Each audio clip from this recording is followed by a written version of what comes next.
बुढ़िया पता नहीं कहाँ मर गई। जब देखो तो बाहर घूमने चल देती है। घर का सारा काम ऐसे ही पड़ा है, मैं ही करूँ सब कुछ।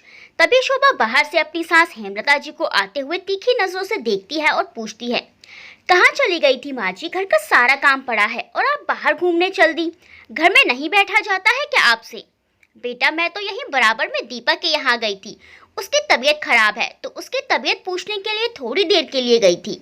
अभी करती हूँ काम, हेमलता जी ने दुखी मन से कहा। तो शोभा और ज्यादा उन पर भड़क गई। ये आज की नई बात नहीं है।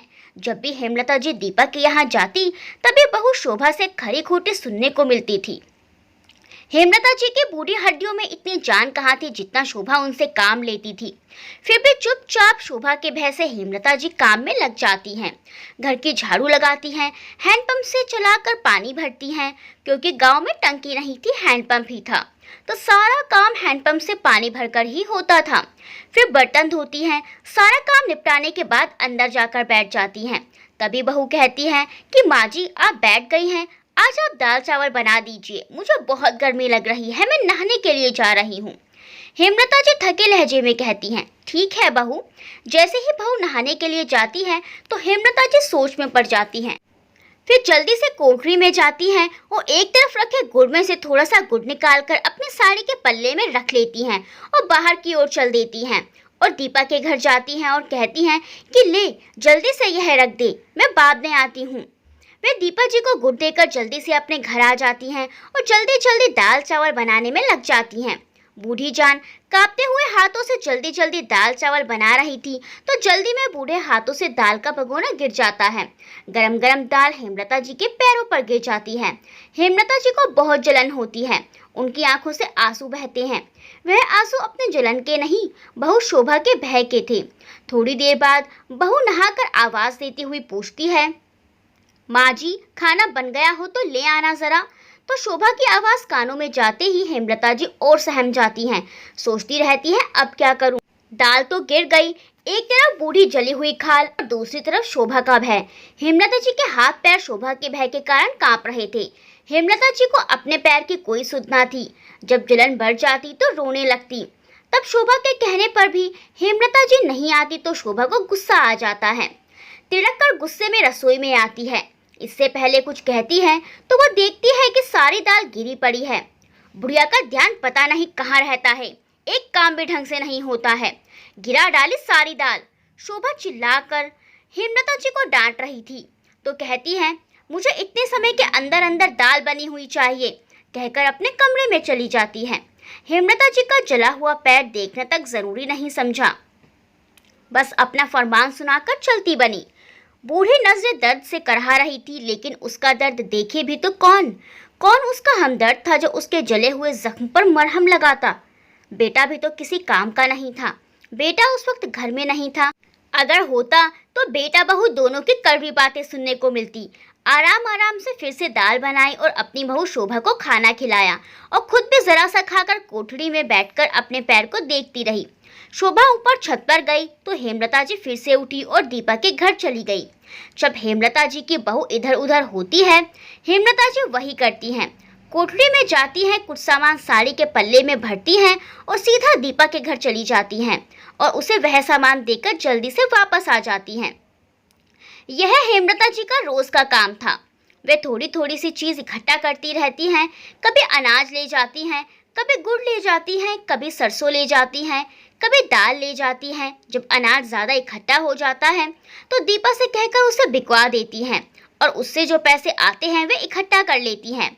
आज हेमलता जी दीपा के यहाँ जाकर अपना पैर के लिए मरहम लेकर आई और उसे लगाने लगी। हेमलता जी की 2 बेटियां थी और 1 बेटा था। तीनों बच्चों की शादी हो चुकी थी। एक बेटी उसी गांव में थी और एक शहर में थी। बड़ी बेटी सुखी संपन्न परिवार में थी, जबकि दूसरी बेटी शहर में गरीब परिवार में ब्याही गई थी। हेमलता जी के पति श्याम सुंदर जी एक बहुत ही सज्जन व्यक्ति थे। उनके पास 100 बीघा जमीन थी। बेटियां बड़ी थी और बेटा छोटा था। तो जब तक दोनों बेटियों की शादी नहीं हुई थी तो खेती करने में बेटियां भी अपने बाबूजी का हाथ बटाया करती थी। श्याम सुंदर जी अपनी बेटियों को बहुत प्यार करते थे, खासकर छोटी बेटी को। छोटी बेटी उनके बहुत लाडली थी। बड़ी बेटी का नाम नीमा और छोटी बेटी का नाम तन्वी था और बेटे का नाम अमर था। अमर एक मदमस्त सा लड़का था। अपने आप में ही मगन रहने वाला। उसे माँ बाप और बहनों की ज्यादा परवाह नहीं थी। जब कभी तन्वी और अमर की लड़ाई हो जाती तो श्याम सुंदर जी अपनी बेटी का ही साथ देते थे।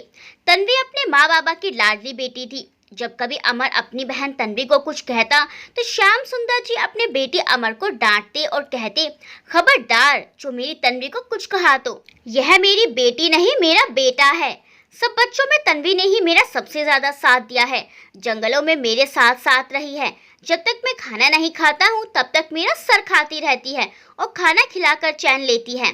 रातों में मेरा सर दबाती है, मुझे बच्चों की तरह सुलाती है, मेरे सोने के बाद सोती है, एक माँ की तरह मेरा ध्यान रखती है। तू कर सकता है मेरी इतनी सेवा? अमर मुंह छुपाकर चलता बनता।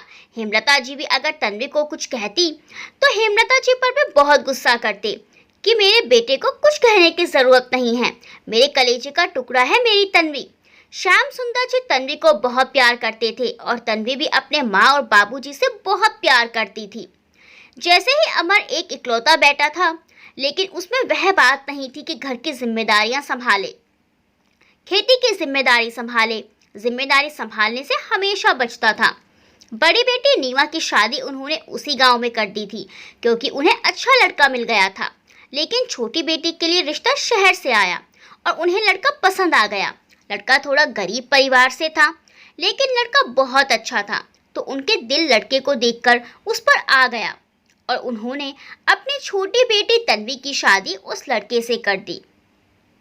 तन्वी की शादी उन्होंने कर तो दी, लेकिन जब तन्वी ने उस घर की ऐसी हालत देखी तो वह टेंशन में रहने लगी थी, क्योंकि जिस परिवार में उसकी शादी की थी वह बहुत ज़्यादा गरीब परिवार था और उसने अभी तक इतनी गरीबी नहीं देखी थी।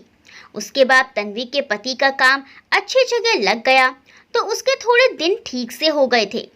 तन्वी के 4 बच्चे भी हो गए, लेकिन उसके बाद पति का काम धीरे धीरे हल्का हो गया और उसके घर में बहुत ज़्यादा परेशानी आ गई। श्याम सुंदर जी और हेमलता जी अपनी बेटी तन्वी पर जान छिड़कते थे। जब श्याम सुंदर जी जिंदा थे तब तक बेटी को थोड़ा थोड़ा सा सहारा लगा देते थे। उसके बाद श्याम सुंदर जी भी इस दुनिया को छोड़कर चले गए। सब कुछ बहू शोभा के कब्जे में हो गया। शोभा एक बहुत ही गरीब परिवार की लड़की थी। श्याम सुंदर जी ने तरस खाकर उसे अपने बेटे के लिए बहू बना लिया था कि अच्छे घर में आएगी तो इस लड़की की किस्मत बदल जाएगी। लेकिन इतना सब कुछ देखकर उसकी आंखें फटी की फटी रह गई थी। वह बहुत कंजूस थी और नीयत की भी अच्छी नहीं थी। उसके हाथ से कभी किसी के लिए कुछ छूटता नहीं था। वह तन्वी को 1 रुपया भी देने के लिए तैयार नहीं थी। ना ही वह तन्वी को जो घर में फसल होती थी, जैसे गेहूं, दाल, सरसों और भी बहुत सी चीजें जो उगाई जाती थी, उसमें से कुछ भी नहीं देती थी। तन्वी भी बहुत खुददार लड़की थी। वह कभी अपने भाई और भाभी के आगे हाथ नहीं फैलाती थी। वह कई कई साल तक अपने घर में भी नहीं जाती थी। लेकिन हेमलता जी को अपनी बच्ची पर बहुत तरस आता था। जिस बेटी के बाप की इतनी बड़ी जायदाद थी, उस बेटी के लिए इस घर में कुछ भी नहीं। इसलिए वे बहू की चोरी चोरी से थोड़ा सा सामान ले जाकर इकट्ठा करती रहती और जब 5-6 महीने में अपने बेटी के घर जाती तो कुछ सामान और कुछ पैसे लेकर चली जाया करती थी, क्योंकि बेटा और बहू उन्हें कभी कुछ नहीं देते थे। सब कुछ बेटे और बहू ने अपने हाथ में ले लिया था। जब कभी दीपा उनसे पूछती कि आप चोरी से क्यों लाती हैं, आप अपनी बहू को कुछ क्यों नहीं कहती, आखिर तन्वी का भी तो हक है इस घर पर, इस जायदाद पर, तो कहती थी कि मुझे बहू से डर लगता है, मैं उससे मांगूंगी तो वह कुछ नहीं देगी और मुझे 100 बातें सुनाएगी, वो अलग। यह सब कुछ तो उन्हें खुद देखना चाहिए था। अमर को भी देखना चाहिए कि उसकी बहन कितनी परेशान है, लेकिन जब उन्हें खुद कुछ दिखाई नहीं देता तो मैं कह भी क्या सकती हूँ। वे कहती हैं कि नीमा की मुझे कोई फिक्र नहीं है, वह सुखी संपन्न परिवार में है, लेकिन अपनी बेटी तन्वी की मुझे बहुत फिक्र रहती है। मेरी बच्ची बहुत परेशान है, मुझसे उसकी परेशानी नहीं देखी जाती। मेरा जिस प्यारी बेटी ने कभी कोई दुख, कोई परेशानी नहीं देखी थी, अपने बाप की लाडली थी, पिता जिसकी हर फरमाइश पूरी करते थे, आज वह इतनी परेशान है तो मेरा कलेजा फटा जाता है। उसकी ऐसी हालत देखकर मेरा दिल खून के आंसू रोता है। मैं किसी से कुछ भी नहीं कह पाती, मैं अंदर ही अंदर घुटती रहती हूँ। मेरे हाथ में अगर कुछ होता तो मैं अपनी बच्ची को पता नहीं क्या क्या देती। मैं एक मजबूर माँ हूँ। तन्वी के पिता इतना सब कुछ छोड़कर गए हैं, लेकिन मेरी बच्ची के लिए कुछ भी नहीं है। मुझसे उसकी परेशानी नहीं देखी जाती। मेरी बच्ची बहुत सब्र वाली है, बहुत सब्र करती है, कभी कुछ नहीं कहती। शोभा कुछ भी नहीं देती मेरी बच्ची को, तभी तो मैं उसके लिए चोरी चोरी से थोड़ी चीज़ें इकट्ठा करती रहती हूँ। इनमें से कुछ चीज़ें बेचकर उसके लिए पैसे इकट्ठे कर लेती हूँ और जब भी मैं चाहती हूँ तो उसे चुपके से दे देती हूँ। और इससे ज़्यादा मैं और कर भी क्या सकती हूँ उसके लिए। ये कहकर हेमलता जी रोने लगती हैं। दीपा उन्हें चुप कर आती है और उन्हें तसल्ली देती है कि एक दिन सब कुछ ठीक हो जाएगा, आप फिक्र मत कीजिए। धीरे धीरे वक्त बीतता चला गया, लेकिन शोभा की हरकतें खत्म नहीं होती। वह घर आते ही आधे से ज़्यादा काम अपनी सास से करवाती है। हेमलता जी को धीरे धीरे सेहत खराब होती चली जाती है। अमर को माँ और बहनों से कोई मतलब नहीं होता है। वो अपनी बीवी के इशारों पर नाचता है, जो भी बीवी ने कह दिया वही करता है। शोभा अपनी सास को बहुत परेशान करती है। एक बार हेमलता जी ने अपने बेटे से कुछ रुपये मांग लिए और शोभा को पता चल गया तो शोभा ने घर में बवंडर खड़ा कर दिया। उसने हेमलता जी को बहुत बुरा भला सुनाया। शोभा हेमलता जी से कहती है, क्या ज़रूरत पड़ गई थी आपको इतने पैसे मांगने की? सारे खर्चे तो आपके पूरे हो ही जाते हैं, फिर पैसे क्यों चाहिए थे आपको? हेमलता जी कहती है कि मैं अपने भाई के घर जाना चाहती थी, इसीलिए पैसे मांगे थे। तो शोभा कहती है, कोई ज़रूरत नहीं है कहीं जाने की, घर पर बैठो आराम से। शोभा की ज्यादतियाँ दिन पर दिन बढ़ती जा रही थी। अमर शोभा को कुछ भी नहीं कहता था, उल्टा शोभा का ही साथ देता था। अमर कहता है, इसे तो बीमारी है बुढ़िया को घूमने की, चैन से नहीं बैठा जाता है इससे। हेमलता जी चुपचाप सब सुन लिया करती थी और अकेले में खूब रोया करती थी और अपने पति को याद करती थी।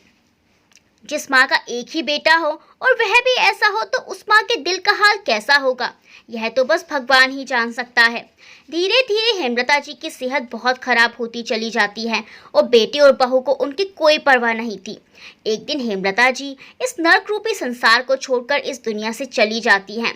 जब तन्वी को अपनी माँ की खबर मिलती है तो वह बहुत रोती है। वह गांव आती है और अपनी माँ के क्रियाक्रम के बाद फिर से अपने घर चली जाती है। अब तन्वी का जो थोड़ा सा सहारा था वह भी खत्म हो जाता है। तन्वी के हालात और भी ज़्यादा खराब हो जाते हैं। उसके पास अब कोई सहारा नहीं था। भाई भाभी उसे पूछते तक नहीं थे। इधर शोभा का अपनी बहन से बहुत ज़्यादा लगाव था। वह ज़्यादा से ज़्यादा पैसा अपनी बहन को भेजती रहती है। शोभा और अमर के कोई औलाद भी नहीं हुई। जो औलाद अपने माँ बाप का इतना दिल दुखाए वह कैसे सुखी रह सकता है। लेकिन शोभा और अमर को इस बात की परवाह ही नहीं थी कि उनके कोई बच्चा नहीं है। वह अपने धन दौलत में मगन थे। उन्होंने कोई बच्चा भी गोद नहीं लिया जिससे वह औलाद का सुख भोग पाते। धीरे धीरे वक्त गुजरता रहा। तन्वी के बच्चे भी बड़े होते रहे। तन्वी के बच्चे अपनी माँ की बहुत इज्जत करते थे। उन्होंने बचपन से ही अपनी माँ को परेशानी के आलम में जो देखा था, उन्होंने बचपन से ही अपनी माँ की बेबसी और लाचारी देखी थी। इतने बड़े जमींदार घर की होने के बावजूद भी उनकी माँ ने इतनी गरीबी में गुजर बसर किया था, यह तन्वी के बच्चे जानते थे। जब तन्वी के बच्चे भूखे बैठे रहते हैं तो तन्वी पता नहीं कैसे कैसे करके अपने बच्चों को खाना खिलाती थी। यह सब उसके बच्चे कभी भूले नहीं थे। तन्वी ने अपने बच्चों के साथ मिलकर दिन रात मेहनत की और धीरे धीरे उसके दिन बदलने शुरू हो गए। उसके बच्चे कामयाब हो गए और अब उसकी भी एक धन संपन्न परिवार हो चुका था और अमर और शोभा दोनों अपने घर में मगन थे। उन्हें किसी की परवाह नहीं थी। शोभा की बहन माला अपनी बहन को धीरे धीरे लूट रही थी। जितना भी पैसा इकट्ठा होता शोभा अपनी बहन को भेज देती थी। जिस घर से बेटी के लिए कुछ भी नहीं निकलता था, जबकि यह सारा जायदाद उसके पिता की ही थी और उसका इस सब के ऊपर हक भी था। उस घर से सारा पैसा माला को जाता था। अमर भी अपनी बीवी को कुछ नहीं कहता था। कुछ तो अमर था ही ऐसा और कुछ उसकी बीवी दिन रात उसकी बहनों के खिलाफ कान भरती रहती थी। तो वह ऐसा ही हो गया था कि अपनी बहनों की उसे कोई परवाह ही नहीं थी। धीरे धीरे अमर भी बूढ़ा हो रहा था और वह बीमार भी रहने लगा था। शोभा को अमर की ज़्यादा परवाह नहीं थी। वह उसका ज़्यादा ख्याल नहीं रखती थी क्योंकि उसे पता था कि अमर के जाने के बाद सब कुछ तेरे हाथ में आ जाएगा। अमर की दोनों बहनें कुछ भी नहीं कहती थी। अमर अब उदास रहने लगा था। उसे किसी भी तरह करार नहीं आता था। पता नहीं क्या बात थी जो उसे अंदर ही अंदर खाए जाती थी, पर वह किसी से कुछ नहीं कहता था। अमर अब अपने मरने की दुआएं मांगने लगा था। वह अपनी तबीयत खराब से घबरा गया था। उसे अब बर्दाश्त नहीं होता था और एक दिन इसी तरह परेशानी के आलम कष्ट सह सह कर वह भी इस दुनिया को छोड़कर चला जाता है। अब सब कुछ शोभा के हाथ में आ गया था। तन्वी और नीमा को सबने कहा, जब तुम्हारे भाई के कोई बच्चा नहीं है तो इस जमीन पर तुम्हारे बच्चों का अधिकार है और तुम्हारा अधिकार है, तुम अपना हिस्सा ले लो। लेकिन उन्होंने इनकार कर दिया कि अभी हमारी भाभी जिंदा है, हम अपनी भाभी का दिल नहीं दुखाएंगे। अब शोभा आज़ाद हो गई थी, उसे किसी की परवाह नहीं थी। नंदे कभी आकर भी नहीं देखती थी। अब और भी ज़्यादा पैसा माला को देना शुरू कर दिया। माला अपनी बहन से बहुत मीठी बन गई थी। वह अपनी बहन से मीठी मीठी बातें करती थी और उसका ज़्यादा से ज़्यादा पैसा ले लेती थी। एक दिन माला धोखे से सारी ज़मीन अपने बेटे के नाम पर करा लेती है और शोभा को धक्के देकर घर से बाहर निकाल देती है। तो शोभा का दिल बाहर आने को हो जाता है। उसे तो समझ ही नहीं आ रहा था कि हुआ क्या है। वह तो बेसुध सी खड़ी रही। उसने जिस बहन के लिए इतना कुछ किया, उसने ही आज मेरी सारी जायदाद हड़प ली। उसने ही मुझे घर से बाहर निकाल दिया। उसने मेरे साथ ऐसा बर्ताव किया। पहले तो शोभा वहीं सर पकड़ कर बैठ जाती है, फिर पूरे जोश के साथ खड़ी होती है और जल्दी जल्दी बहन के घर में घुसकर उसके बाल पकड़ लेती है। माला भी शोभा के बाल पकड़ लेती है और दोनों की झड़प होती है। दोनों की खूब हाथापाई होती है। तभी माला का बेटा वहां आ जाता है और शोभा से अपनी माँ को छुड़ाता है और शोभा को डायन बोलता है। तो शोभा माला के बेटे को एक जड़ देती है। माला कहती है, चल भाग यहाँ से बांझ कहीं की, खुद के तो कोई औलाद नहीं है, मेरी औलाद को भी मारना चाहती है। माला का बेटा पुलिस बुलाने की धमकी देता है। माला शोभा को फिर से धक्के देकर बाहर निकाल देती है। जो दूसरों का हक और खुशी छीन लेता है, उसके सुख की उम्र भी बहुत छोटी होती है। अब शोभा जाए तो जाए कहाँ। वह खड़े होकर आसमान की तरफ देखती रही और रोती रही और कहती रही, यह मेरे कर्मों का फल है जो मुझे आज अपनी बहन के हाथों मिला है। मैंने जिंदगी में इतने पाप किए कि यह उसकी सजा है। माँ जी, मुझे माफ कर देना, मैंने आपके ऊपर बहुत जुल्म किए। मैं भूल गई थी कि मैं भी एक औरत हूँ। शोभा बहुत रोती है। शोभा दर दर की ठोकरें खाने के लिए मजबूर हो गई थी। उसका अब कोई सहारा नहीं था। वह मजबूरन अपनी ननद तन्वी के यहाँ जाती है। तन्वी अपनी भाभी से बहुत प्यार करती है। अपनी भाभी की ऐसी हालत देखकर घबरा जाती है और पूछती है कि भाभी यह सब क्या हुआ। तो शोभा तन्वी को सब बातें बता देती है, कैसे मेरी बहन ने मेरे साथ धोखा करके मेरी सारी जायदाद हड़प ली और मुझे धक्के देकर घर से बाहर निकाल दिया, और साथ ही साथ तन्वी से भी माफ़ी मांगती है। तन्वी का दिल अपनी भाभी के लिए और भी तड़प जाता है। तन्वी शोभा को गले लगा लेती है और शोभा को अपने साथ रख लेती है। ऐसा नहीं है कि आज के युग में अच्छे और सच्चे लोग नहीं हैं। आज के युग में भी अच्छे और सच्चे लोग जीवित हैं। तन्वी भी बहुत अच्छी, सच्ची, खुददार, ईमानदार, विनम्र, दयालु लड़की है। तन्वी की भाभी शोभा ने तन्वी की माँ पर जुल्म किए। तन्वी को कभी सहारा नहीं लगाया। बुरे वक्त में कभी तन्वी की सुध ना ली, लेकिन तन्वी ने फिर भी सब कुछ भुलाकर अपनी भाभी को गले लगाया और उन्हें शरण दी। तन्वी की यह मिसाल आज भी अपने गांव और अपने शहर में सभी रिश्तेदारों में कायम है और तन्वी को सभी लोग बहुत इज्जत देते हैं और अपनी परेशानी बताते हैं। ईश्वर की दया से तन्वी के बच्चे आज उस मुकाम पर हैं कि जो लोग परेशान और बेसहारा हैं, तन्वी और उसके बच्चे उनकी मदद के लिए हमेशा तैयार रहते हैं। दोस्तों, ये कहानी आपको कैसी लगी कमेंट सेक्शन में ज़रूर बताएं और वीडियो को लाइक करना बिल्कुल ना भूलें। मिलते हैं अगली वीडियो में एक अच्छी सी कहानी के साथ। तब तक के लिए बाय बाय।